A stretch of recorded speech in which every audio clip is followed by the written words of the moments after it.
Okay, thank you for coming. I'm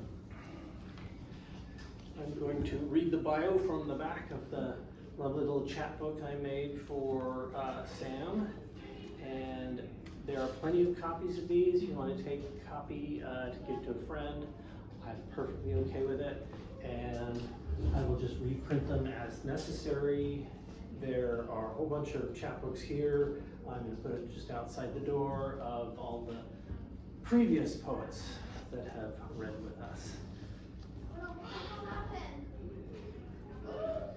Help yourself. Sam Sax is the author of the novel You're Dead, long listed for the National Book Award, and the poetry collections Pig, which was a best book in 2023, named so by Vulture and by Electric Lit. The book Bury It, which was the winner of the James Laughlin Award, and Madness, a winner of the National Poetry Series. Sam teaches in an interdisciplinary arts program at Stanford University and lives in Oakland. And he's an excellent, dynamic reader, and I look forward to hearing him. Thank you. Thanks, Glenn. Thanks for having me. Hi all. Can I get everyone? Can we go around and say our names real quick? Because this is an intimate little room. I'm Sam. Feel free to give a fake name if you don't want to be known by this community, but the name you'll be called here. If you'd like to introduce yourself to the group. Sunflower. All pronouns are good. I'm a poet and long-term student of Sam's work, to be honest. Hi. What's happening? My name is Medea. I can't claim on anything other than just finding means of expression, including that apparently I have forgotten about this. There are letterings in this meeting that I have done. Oh, beautiful. Cool. Thank you. Yeah, I'm Toba, she, they, and I also like very Cool. I'm Norma Smith. I'm a fan of Sam Sax Oh shit. and a writer. Cool. Okay. Nice to see you. We're just introducing ourselves because it's an intimate little moment. Oh, yeah. Feel free to say hi or not. Yeah, sure. No, I'm Isa. This is Luca, my son. Hi. I think we met once through Jason Miami. Oh yeah. Yeah. Cool. Awesome. So, you drop by. Hell yeah, thanks for coming through. I never sit and read, so let's do something weird and intimate. I'm gonna read maybe mostly new things. I'm working on a book that's like about art.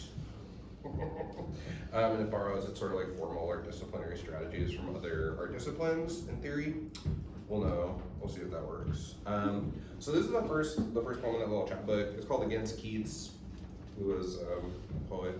It wasn't for me, but it's after the poet Diane Seuss. It's called Against Keats. It's sort of Ars Poetica. All right. Against Keats, or more accurately, against the teacher who tried to make me believe Keats was compulsory to loving poetry. Against the romantics in general who were themselves against the Enlightenment. Against my teacher, though, especially, who'd grown mean after poetry moved on without him, who himself was against what he called the insect brain of politics, which was someone's identity entering a poem, narrowing what he believed was the imagination. Although he was for sleeping with students, for the cult of personality that surrounded him and boys desperate to be scratched behind the ear. Most of my life I've been against my teachers, which is unfortunately what I believed teachers were for. What I learned from them, how not to speak to children, not to believe wounding is an expression of knowledge, against criticism that doesn't also feed, against bleeding out for no reason, against the poem simply as a reproduction of power that suffers only to service a history of suffering.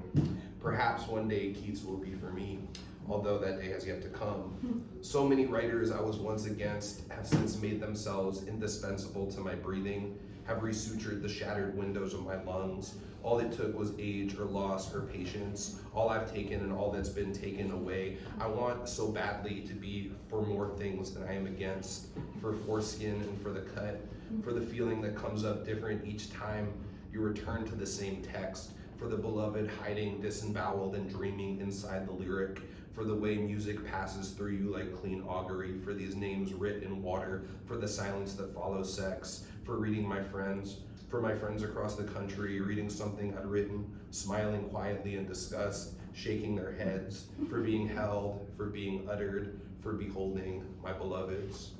Okay. Oh, thank you. Yeah. Feel free to hoot and holler. I want to ask something. Huh? May I ask a question? I mean, I think there's a formal structure of this event where there's a Q&A afterwards, but yeah, by all means. I just don't want to forget. Oh yeah, go on. I wonder if that expression, insect brain of Politics, yeah. is that a known expression or you? No, it's what this teacher said in class whenever anyone tried to look at how power operated in a poem. And he said like you're sort of like taking away the imagination of the poem by like thinking about how language is imbued with like structural violence in history. Yeah, so he was I saying, don't understand. yeah, he But that's your poetry. You wrote it, right? yeah, I wrote this poem that the insect brain of politics is a quoted, and this is from a poetry teacher I had. Yeah, Gotcha. yeah. What about windows of lungs? What was that? Oh, well, you could also you'll be able to take the poem home with you. What is the line? I shall. Oh, have resutured how many writers have resutured the shattered windows of my lungs? Yeah. Good. Oh, thank you. Okay, maybe I will read some. I got broken up with a couple weeks ago, and I just made this poem just now about it. It's called Signs and Symbols. We'll see how it goes. Okay. We followed the coyote into the wood where you were planning on breaking my heart. It looked sick, frantic and exposed, lost in our shared daylight. I couldn't cry, but shook how a tree might, possessed by birds. In the aftermath, I wonder what the coyote meant. Looked it up and found it can mean almost anything depending on your tradition. Balance and perspective, warning or deception, habitat erasure. A year before, we sat in water while a star fell overhead, and this was meaningful because we gave it meaning. Not a satellite plummeting out of orbit, but an omen of good portent. We animate the world so we can stay alive inside it. The turkey vulture circling overhead always means something is dead. Often, but not always, because something has killed it. Okay. Oh my God, thank you. Yeah, he broke up with me just over there. And that little, you know that the fire trail that's really like, yeah, piece of work. Okay, here's another new. Is there any chance you would read it again, like an hour later? Oh yeah. Right now? Do you want to try I'm You want to try another one again? Okay, cool. Great, signs and symbols. We followed the coyote into the woods where you were planning on breaking my heart. It looked sick, frantic and exposed, lost inside our shared daylight. I couldn't cry, but shook how a tree might, possessed by birds. In the aftermath, I wondered what the coyote meant. Looked it up and found it can mean almost anything depending on your tradition. Balance and perspective, warning or deception, habitat erasure. A year before, we sat in water while a star fell overhead, and this was meaningful because we gave it meaning. Not a satellite plummeting out of orbit, but an omen of good portent. We animate the world so we can stay alive inside it. The turkey vulture circling overhead always means something is dead. Often, but not always, because something has killed it. Cool. The back-to-back reading is interesting. Yeah. I don't know. It's vulnerable. You know what I mean? Cool. On to the next one. I'm gonna y'all mind if I read things that I like never read out? That just feels like a nice safe room. Okay, this is called Close Reading. And it's after that like really famous line from Brecht that folks quote all the time, like, will there be singing in the dark times? There will also be singing about the dark times, right? Very famous. Okay. You may read this sentence as a straight line, or diagram it, or break it apart in your mouth. Say there, dark singing, dark. You may take time itself apart in your hands. The word opening a small hole in the earth for you to plant plum trees someone else's child will eat from, while not considering your grandmother lifting soup to your lips as you refuse it. When has it not been dark times? The shadow of a man or capital cast over our bed. You too may question the nature of darkness, the darkness of nature, the violence embedded in all of light's brightest acolytes, the headlight, the police light, the white picket fence. Now I am become death. Pity the diurnal merchants rearranging the world's clocks for planting season, sun worshippers, the lot of them. Praise instead the year I spent opening the bookstore before the sun, rearranging the forgotten dust of authors, waiting to be reanimated by the closeness of your hands. Listen, inside the closed dark of each book, there is also singing. Thanks, y'all. What an affirming We're room. listening. Slanted moment. Okay, this one's kind of longer. It's called punctum, which is like that bar theory of the photograph, which I'm sure a lot of folks know, but just to reiterate, he claims there's like two parts of a photograph, and one is the studium, and that's like what's in the photograph, and the punctum is like the emotional thing that pulls you into the photograph. Okay, punctum, and it's in bits, so maybe I'll like snap between each little bit so we can see what's happening in the text. Okay. A young man stands in sepia in front of a boat he does not own. He wears an open shirt and his chest is a pale flag in this new country. Somehow I am descendant of this opening.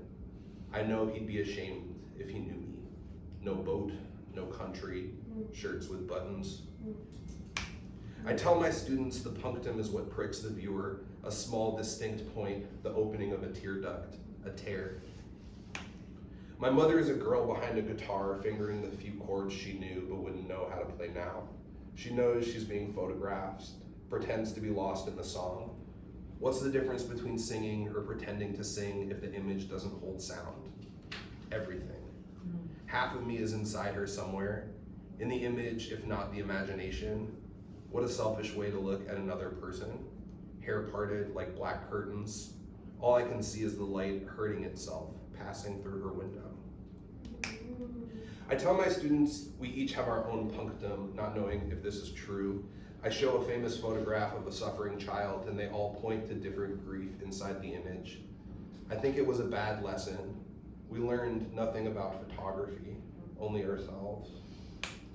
My brother smiles while I scream. I've just been brought into the world and don't favor the taste of it. Based on the sly glint of his eyes, it seems my crying brings him pleasure. The upturn of his lip, as if my pain is something he made. An image captures only a moment in time. We aren't even the same person we were when we began this sentence. I keep looking at his sneakers. They were thrown away after being worn by another child who is now already dead. I ask my students to bring in their own photographs and have their classmates point toward the wound. Another bad lesson. They fled in tears. A drawer filled with Polaroids, faces from another decade, bathed in the fluorescent light of an unfinished basement. Even the medium has yellowed. I remember this unremarkable night now. My mother said I would be happy I had these. Pictures of all the acne-scarred friends I haven't spoken to in 2 decades, who now, as I search, surely have kids, own houses. Good for them. Good for them. I'm so glad I did not choose that life. I am not happy I have these. I am not happy I have these. Despite the supposed fixedness of the medium, every photograph is made to disappear. I say this to my students, but can't recall where I learned it. The wound should be easy to spot. In the photo of you with your new lover, posing before his bedroom mirror after sex. Not where his hand is abandoned on your waist, but somewhere in the electronics, tangled into fists in the background of the picture. How he lives only when you were there, and you are gone. I asked a photographer at the bar his thoughts on Sontag, and he says that writer who writes about photography, not much. A theory of how we understand an image is not an image. Let me be lost for once in the medium and not the language. I've begun taking pictures of my lover mid-panic attack. It's an awful thing to do, but sometimes it breaks the mood. I snap images of their sobbing in our bed, and 2 kinds of light flood back into the room. Now I search the still image for what tears me, and it's located somewhere in their chest, shirt open down the middle, the tattoo they got as a teen, unfinished gears beneath an anatomically correct heart just above their own. Maybe it lives outside the image, the memory reanimated, them sitting below their friend's needle, asking to be changed. Cool, yeah, that's the end of that one. Oh, thank you. Yeah, that was a good trial run. I think that poem has some legs. How are we doing? Maybe 2 more poems? Sure. One more poem? Get another 5 minutes. 5 minutes, golly. Okay, let me set a timer and then we'll see what happens. We'll either hear 1 or 2 more poems, and then we get to chat. But I want to do ones that feel... Okay, all right, I've never read this one out loud either. This is after the poet Aaron Smith. It's called Accolades. He was on the cover of Rolling Stone, then shot himself in the head. He was the most famous living American novelist, then took a shotgun to the mouth. He sold out another amphitheater, then stabbed himself twice in the chest. He drowned in a bath, leapt off a balcony, leapt off a bridge. She died in her car, on the dance floor, in the kitchen. He won an Academy Award and killed himself without a note. The world's most famous chef died of an overdose. She was 62, 43, 26. They killed and died on stages, in stages. They lived in private, crowns tarnished by regular weather. If I make it to that next clearing, I will be fine, I tell myself, whenever I luck upon a new field, only to find it's also barren. Heaven is here on earth, or it is not heaven. There's no place like home, the drugged child actor says into the camera, and we all believe her. Okay. Can you read that last line again? Oh, there's no place like home, the drug child actor says into the camera, and we all believe her. It's about Judy Garland. Deep cut. Oh, and then I got this, maybe this will be the last one. Yeah? Time-wise, that feels okay? Okay, this is maybe important to some of the work we're all doing here. It's called Bookmaking at the End of the World, and it's thinking about the sort of like buried optimism and trying to like make things that'll outlive us in a world that's like restructuring and destroyed and like myriad apocalypses on every sort of horizon. And it's like, why dedicate yourself to this tradition inside of that? So I don't know. This poem doesn't answer it, but it's asking that question. Yeah. Okay, bookmaking at the end of the world. A kind of optimism to sit alone with oneself, with history, the history of language, its future. Each former speaker alive in the making, the 1,000 books published this year alone, dumpsters bloated with shredded remainders, citing the bones of children in the street. Book of bones, book of floods. The blood in your phone, the virus in your lungs.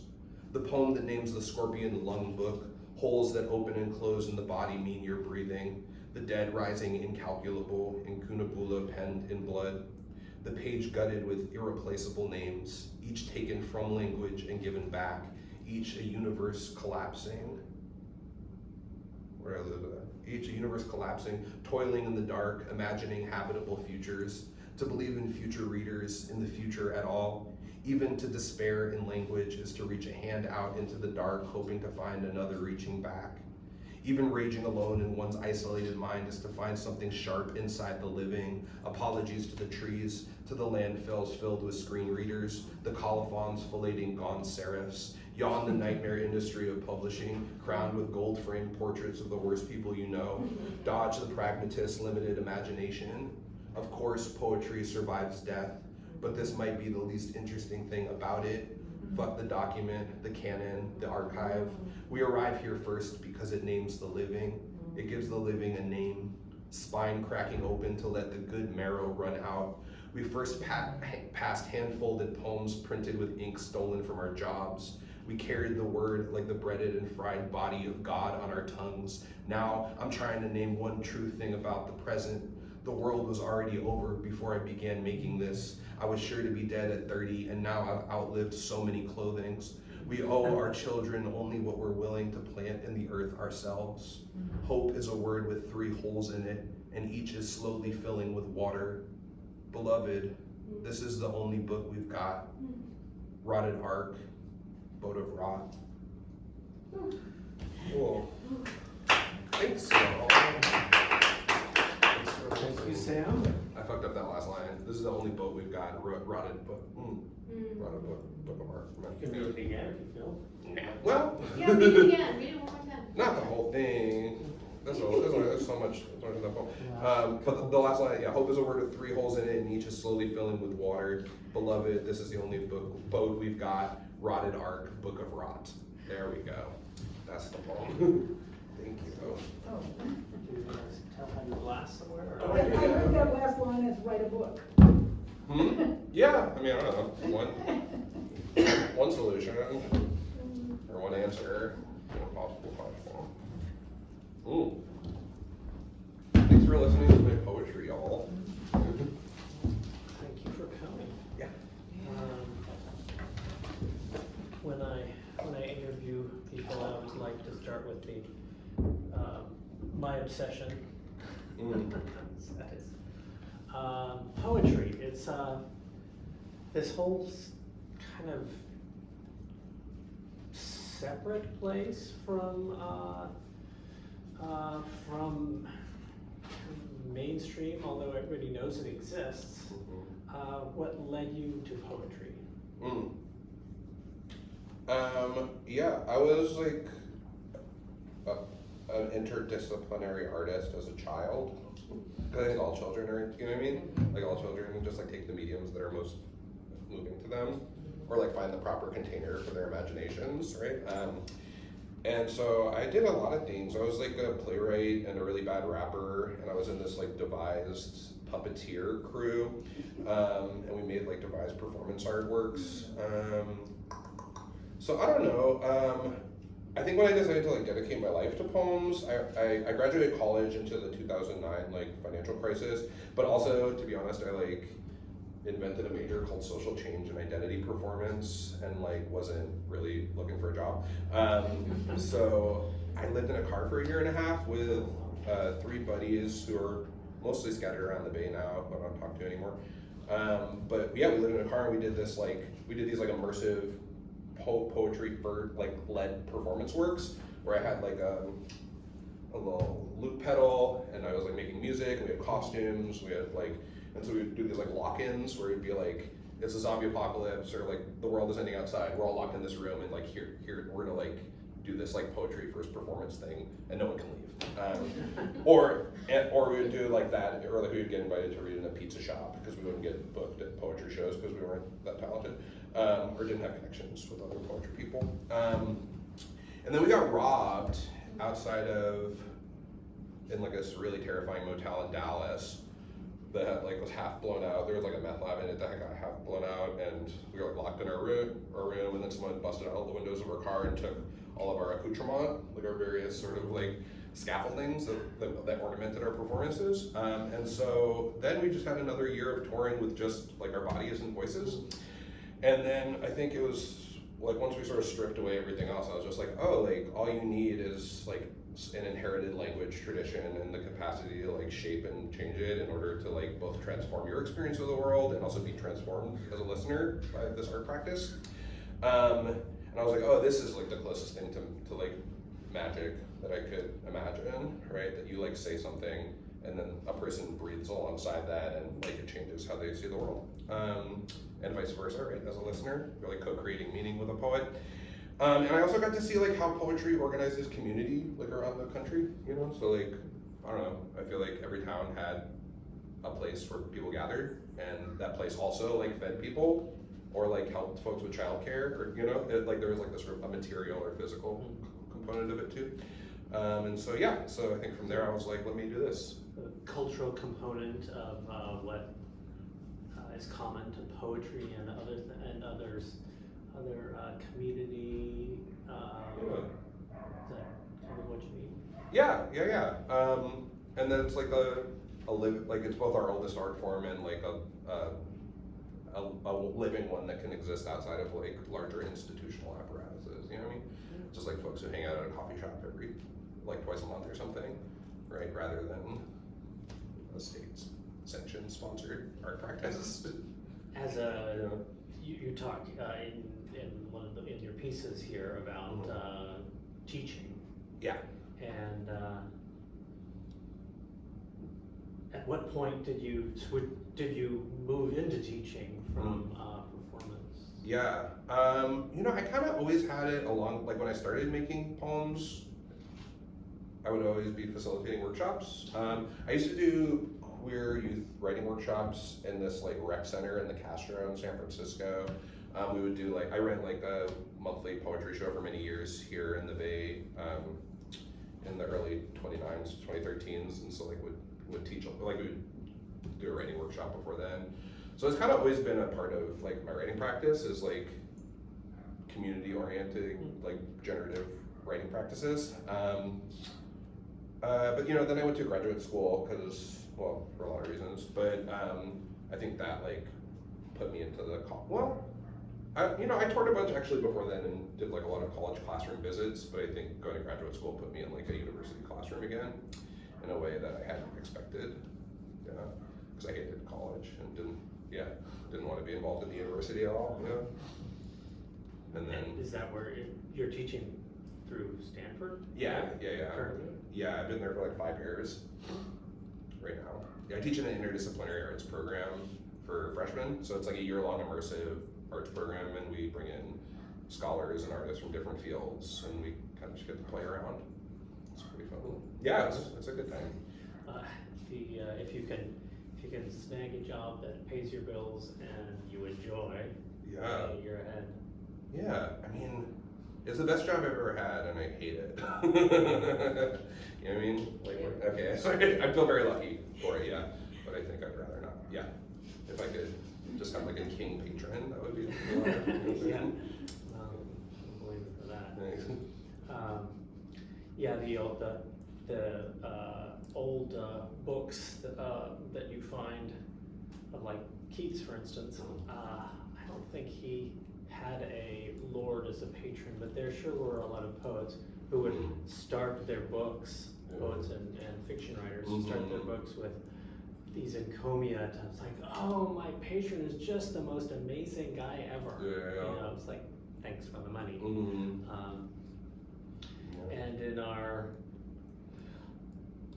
how much work is created by people who have no patron, as you didn't for a long time, and how much is lost that is still interesting. The creation of art that, what does it do in the world, but where does it go from us? You explore that in some of the poems you read today. And for myself, I find poetry, the poem, a place to go to work on things. Sometimes I discover what I'm going to be working on when I'm in the midst of the poem. Do you approach your work in a kind of more planned way or improvisational? Do you know when you're starting a poem where it's going to go, or do you wing it? Well, I got two ways.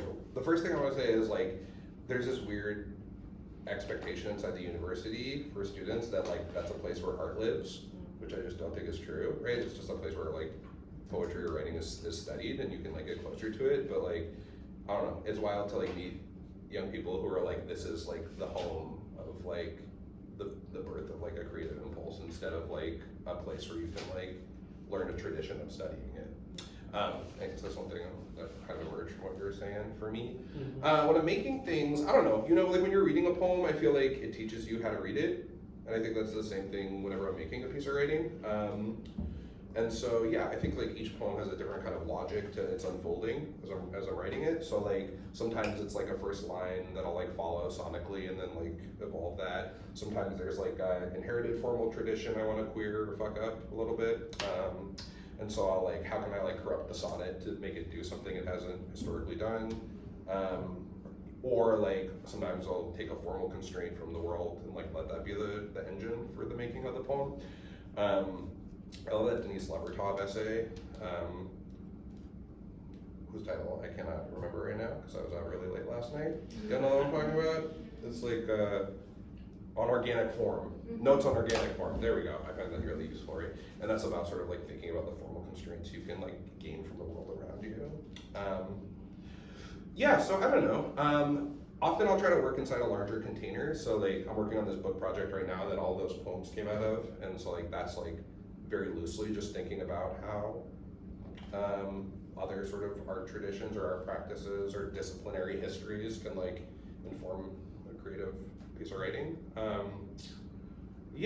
My last book was a book about pigs, you know what I mean? So it's like thinking about how to use the pig as a lens to think about the human or the history of, global food systems or like kashrut law or, So often I'll try to find like a thing, like a constraint or a container that I can pour my thinking into and like let that be a constraint that, A project that you worked on for a while. But like on an individual poem level, I think each one sort of has its own logic undergirding it, you know?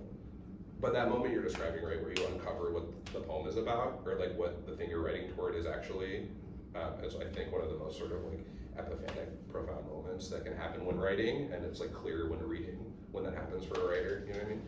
You're like reading along and you like feel that opening inside the poem. So. Yeah, in my experience, even if I have like a brilliant, seemingly brilliant lines in my head and an idea of where the poem's going to go, the first few lines lead it somewhere else often. Even when I'm working in a more, which I rarely do, the more received forms, like a sonnet, say. Do you approach received forms frequently, or do you mostly work in a more open? Well, I don't know. I mean, I think the sonnet feels really elastic and multiple, and it's a great like constraint for generating series. I think, you know. And I like love the sonnet series and the sequence. It's like a built-in little engine for like, you know what I mean? It's got the like at least the sort of like Americanized sonnet is like you got 14 lines with the little Vulture where like some other thing emerges, so it like apes that process we're talking about of like uncovering something in the poem. I hate a sestina, but I've been trying to make those because I feel like maybe there's something inside of the sestina that I don't get yet. I don't know. I mean, I think as we work on it, for me, as I work on a thing, like sometimes the formal constraint emerges. I'm like, oh, this is a high bun, right? Or like I have one poem that's like a abecedarian. It's like an anti-Zionist abecedarian, and so like the idea of that constraint happened before the making of the poem. And an abecedarian is like a to Z poem where every line starts with the first letter of the alphabet. And so I made like 30 of those and like finally got to one that felt okay, you know? So sometimes the inherited constraint. I mean, I think sometimes it's valuable because then you're like also in conversation or dialogue with the history of that particular tradition. You know what I mean? Like every time you're writing a sonnet, you're like participating in a lineage, whether you hate it or not, you know? And you're speaking back to it, and it's like you're part of a kind of formal conversation, you know? You mentioned Denise Levertov. Are there poets that you return to because you love them and learn from them regularly? Oh yeah. Can you name any that you, or somebody you newly discovered?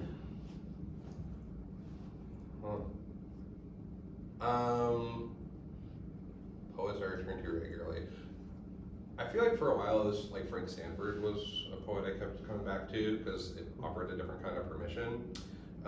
Doug Powell's last book is really important to me. Useless Landscapes or a Guide for Boys.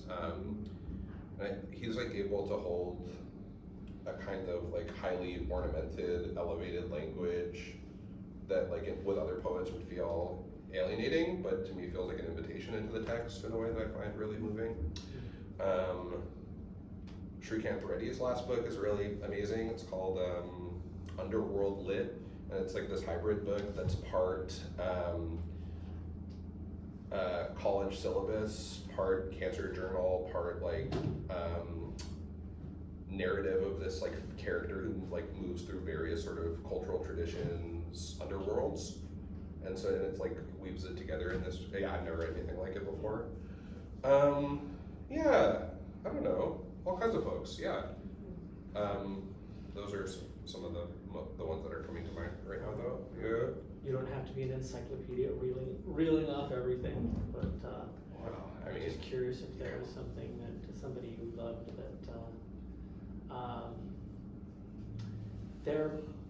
I often find myself loving particular poems by a poet who I don't like everything by. So when I realized that I could give my permission for disliking 90% of it and loving 10% of it, that would be okay for me. Yeah, I hear that. I've kind of come to a place where like I blame myself for everything that I don't like. You know what I mean? Where I feel like, I mean, I talk about it a little bit in that first poem, right? But I think like, for me, like, there's always something interesting inside a poem. And it mostly has to do with like my generosity or capacity as a reader to like approach it, or like where I'm at in my life when I encounter a certain text. I mean, there's some books I like hate, and I'm not, like, I won't talk about them here, but those are like for like more sort of political reasons than aesthetic reasons. Do you know what I mean? Where like the poems are like reenacting violence in ways that they don't intend to, or like the person's a monster.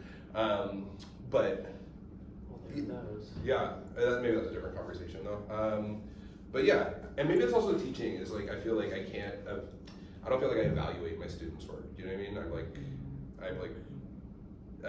It feels like ungenerous to be critical of like people who are like trying to make something. And so I think like, yeah, I don't know, always trying to like learn alongside a poem. Like is, you know, how I'm thinking about it. I will agree. My more arrogant thoughts were toward what was a good poem are somewhat receding into the back, into my youth. Yeah. I'm more open. I always tried to be open to all sorts of different things.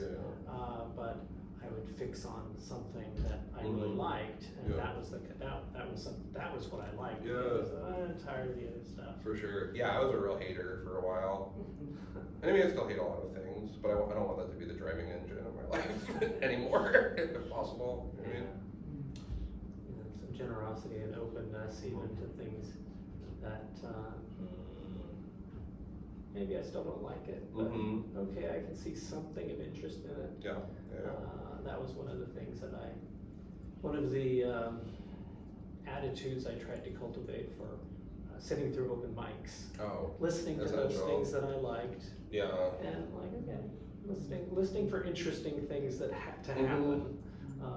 Not necessarily whether it's like, well, I don't like what you're saying, but I like the way you played with that metaphor. I mean, the open mic's an interesting performance constraint as well, because I feel like you need to enter it with a different ear as a listener, you know what I mean, in order to get a good experience out of it than like, or for me at least, you know, like it's easier to just sit and hate things, but like, I don't know, like there was also like a value or utility. I remember like going to all these like early queer open mics when I first moved here and like hating everything I heard, but then I was like, oh, you know, actually this is like, serves a really valuable function, and the function isn't necessarily my like sort of aesthetic, whatever is like making me aesthetically pleased or my aesthetic pleasure, but like rather like it's this person who's like reading for the first time and like you can like see that moment in their face of like what it feels like to share their work, and that's like a different kind of experience, you know what I mean? Personal testimony is common in open mics and certainly queer open mics where people are speaking from an experience they don't they need to have heard, and they're not thinking about the double meaning of a particular word or a line break, or you know, the enjambment of a line break or something like that. Different things that the poems should be doing lots of different things, and that's one of the things that they could and should be doing. Yeah. How capacious this art form. How fun. Well, that's one of the things that I like about poetry is the capaciousness.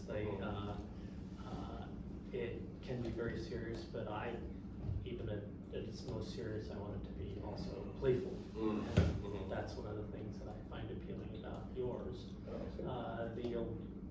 You'll ring variations on the meaning of words from line to line. I'm here for a good time, not a long time. Yeah, there you go. Put this on. So let's open it up for people out here. Do we have some thoughts to be shared or questions to be asked? It doesn't have to be profound. Well, if it's not profound, I'll tell you, when I write, I'm really trying to be, but that is because it's towards an end for a reason. But I try to be very factual, and I know it could be very boring. It could be very also personal, not something that an outsider might be interested. And when I hear you, it's not like I haven't been exposed to poetry before, but I think my latest writings has numbed that vein.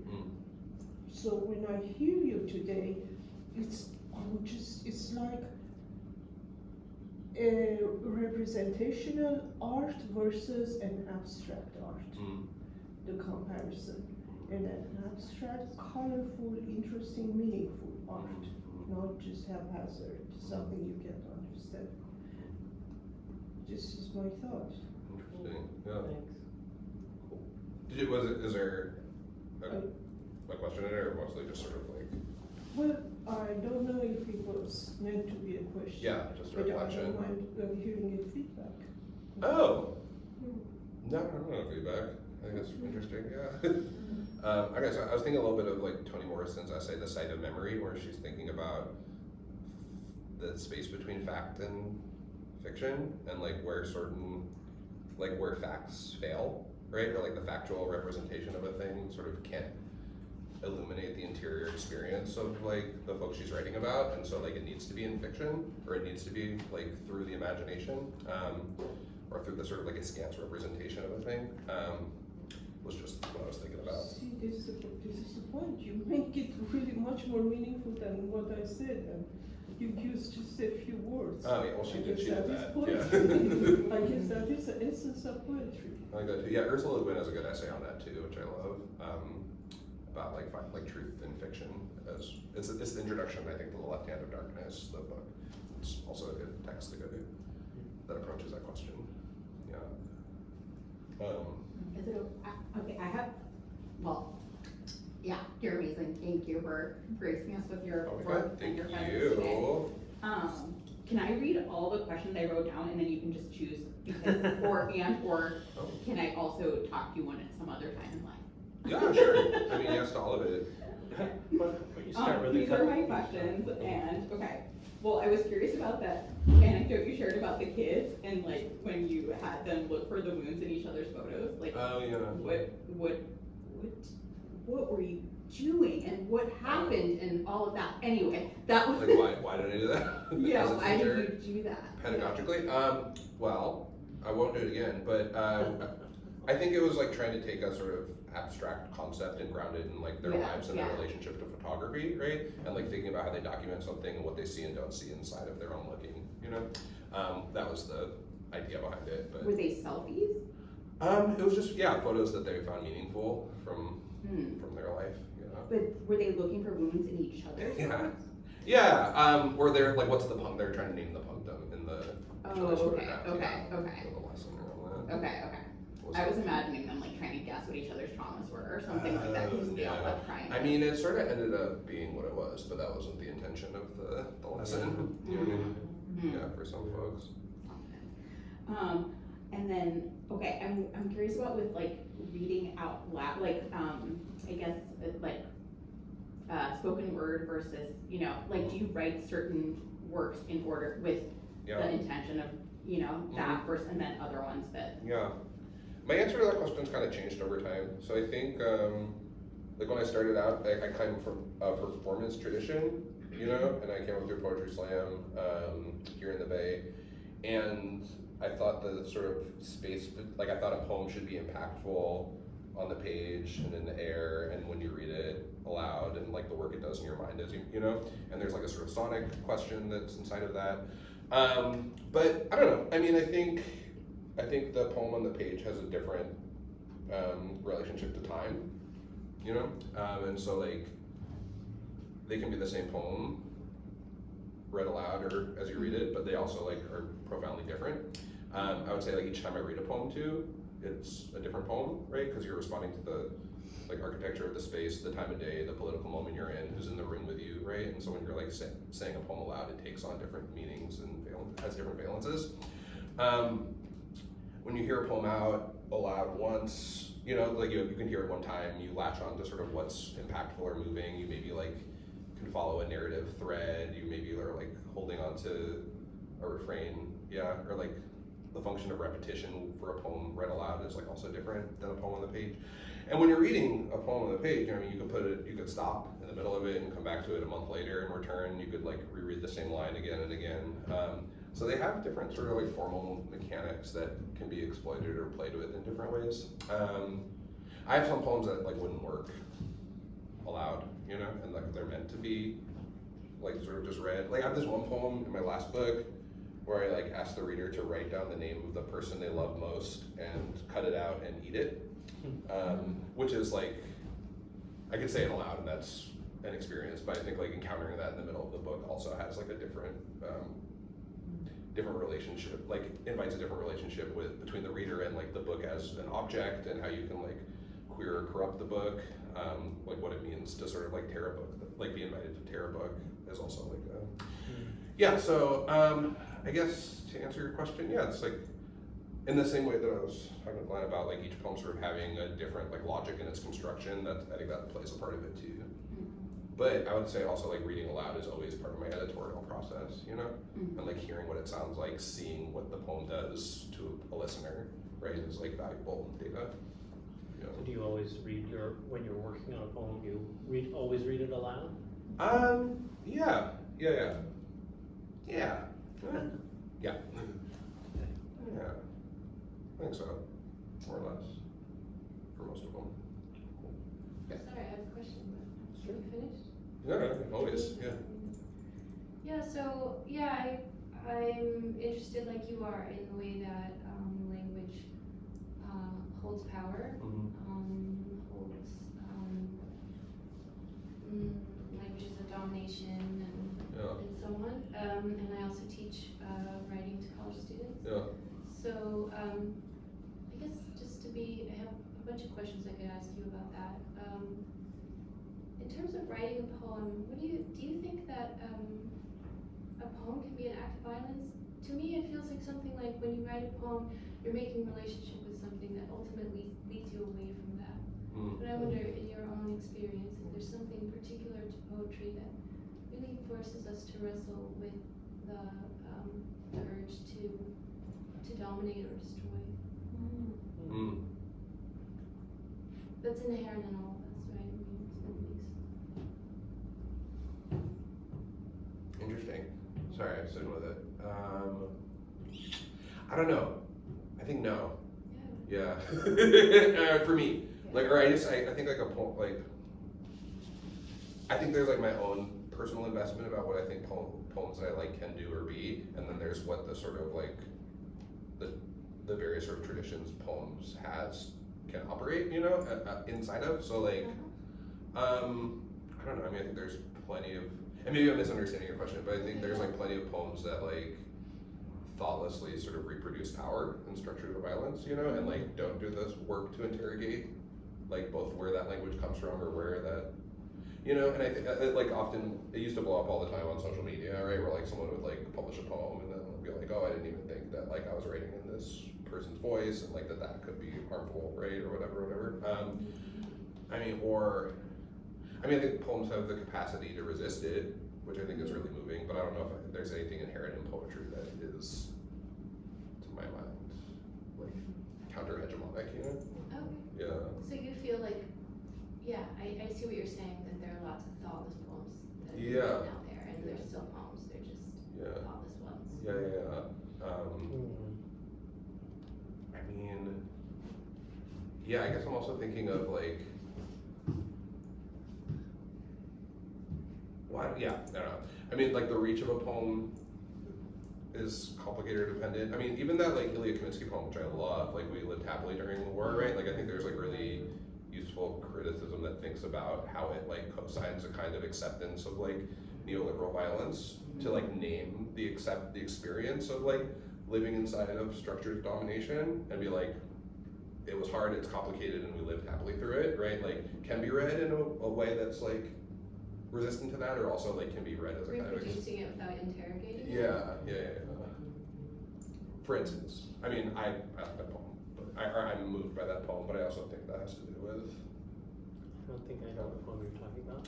Oh, it's from Ilya Kaminsky's last Yeah. book. It's We Lived Happily During the War. It was like, it's like, and when they came, we like, yeah, it's like sort of balancing like the experience of like living comfortably alongside mass violence and destruction, and like interrogating that fissure, which I think is an important place to interrogate. But I also think like there are multiple readings of that text, right, that like produce other kinds of meaning.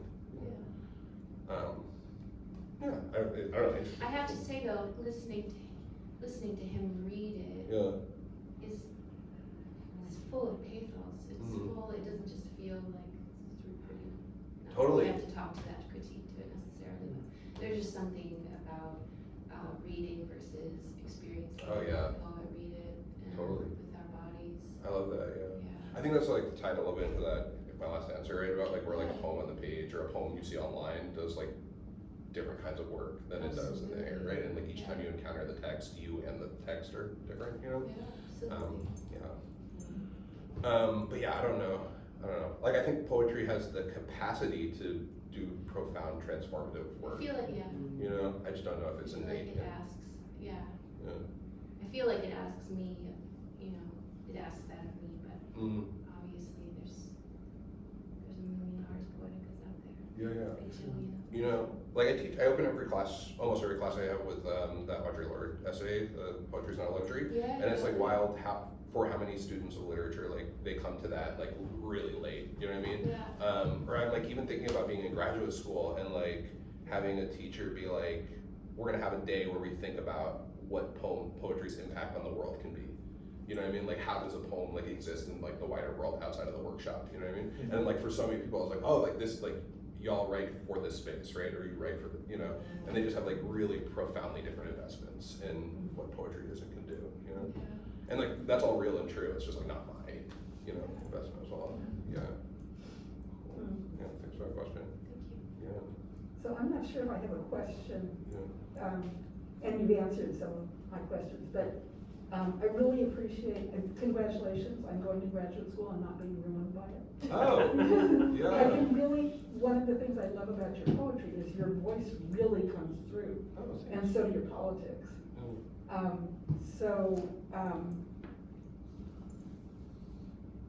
I guess my question is about, and what you're saying about some poems that don't make it for you, Mm. kind of answer my question too, but Mm. my question was sort of, what do you think is the relationship between, your politics and keeping your voice in the poems? Mm. Or your relationship between your politics and your poetry? Yeah. Yeah.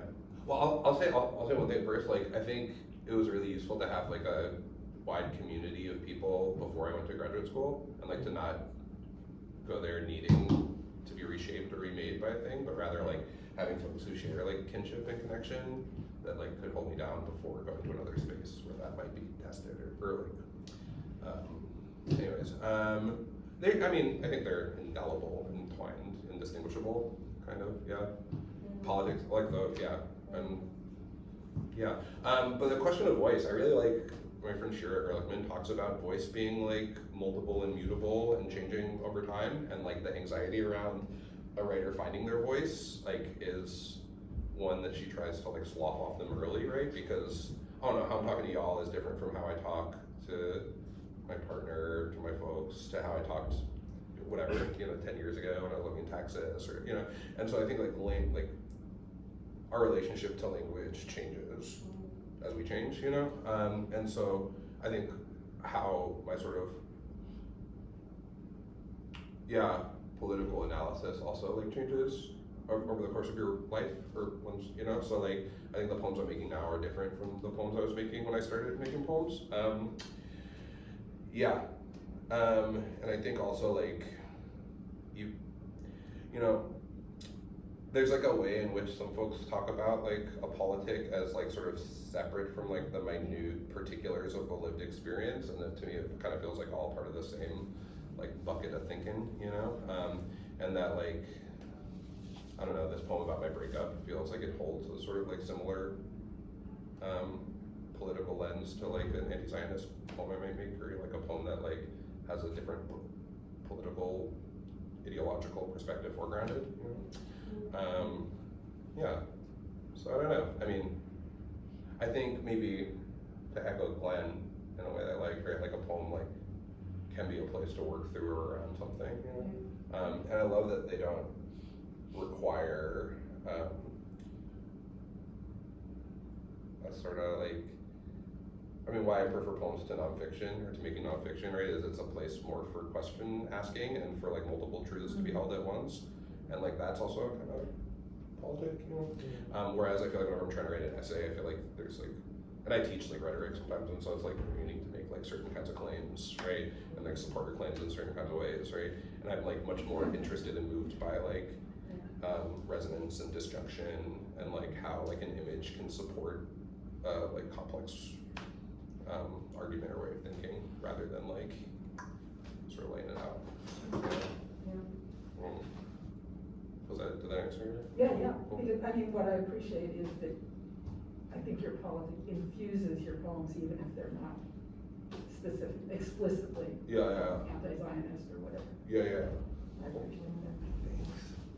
Well, I like listening to you think aloud. Yeah. Unfortunately, we've hit our 3 o'clock ending hour, and I very much appreciate your having come in, and feel free to linger and talk to people, and if you brought any books to sell, that would be perfectly fine. No, but I might have other people's books I could sell you. All right. Not my word. Well, thank you again, Sam Sax. Thanks, y'all. Thanks for coming out, y'all.